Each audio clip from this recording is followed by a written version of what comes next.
Next, we have a very important decision to make, and that is determining our niche.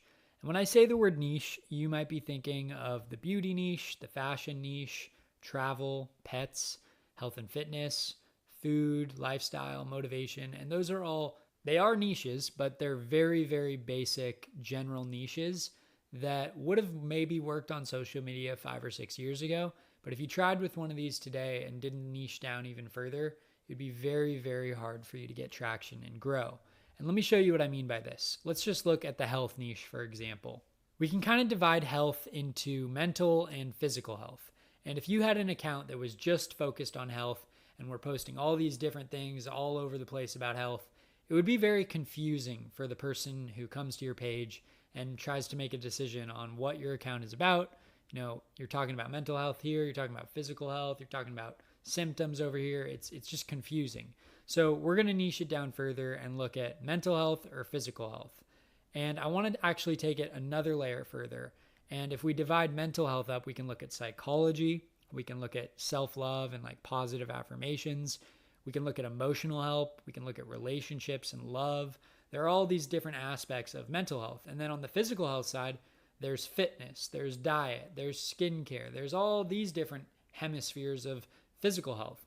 And my recommendation for you would be to niche down as far as you can because you want to attract an audience of very specific people. And you'll see what I mean as we continue this lesson. You might have seen this chart before, but it's called your Ikigai. And it really finds that intersection of what you love doing, what the world needs, what you can be paid for, and what you're good at. And you can kind of see some of the cross sections here, you know, your passion, your mission, your vocation, your profession. But ultimately, finding that centerpiece is a really good exercise from a personal development standpoint, but also applying it to an Instagram because you want to find something that you're passionate about, that you know a lot about, that the world needs, and something that you can monetize ultimately. So I've created this worksheet that helps you with your Ikigai. You know, you talk about 3 things that you love, 3 things that the world needs right now, 3 things that you could get paid for with your current skill set, and 3 things that you're just generally good at. But then we take it a step further and we start talking about some of the things that you're passionate about, some of the skills that you actually have, some of the problems or desires of the niches that you've selected, what current winners in those niches are currently doing, so you can kind of either replicate or improve what's already out there. And start building an audience of real people about something that you're not going to get burned out about. So I highly recommend that you use this worksheet. I actually use this every single time I start a new project, whether it be on social media, business in general, a product, because this is so powerful to learn whether or not there's an audience out there or if it's just kind of a silly idea that I have in my head that maybe doesn't actually work. And once we've done that, we need to start to understand who our audience is.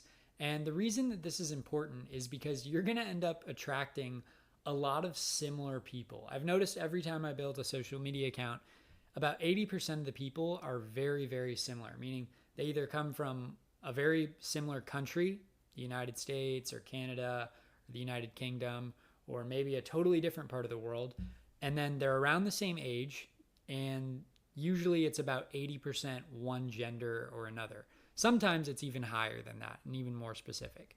But this is important because this helps you get to know your audience. And I've created a worksheet around this as well.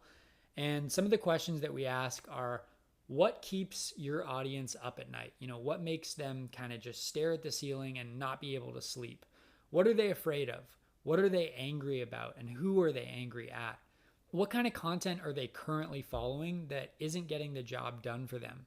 What sort of trends are occurring and will occur within their lives, especially over the next few years? What do they secretly admire and desire the most? What makes them laugh?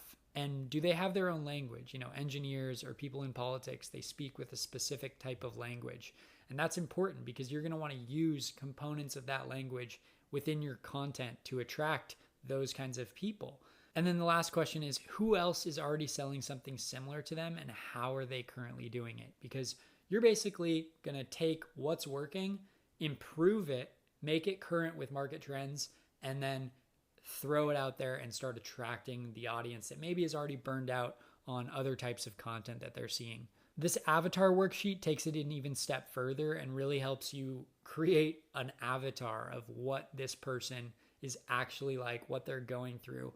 Are they in a relationship? Are they single? All these different questions. So use these two sheets as well. Very, very important on understanding who your audience is going to end up being.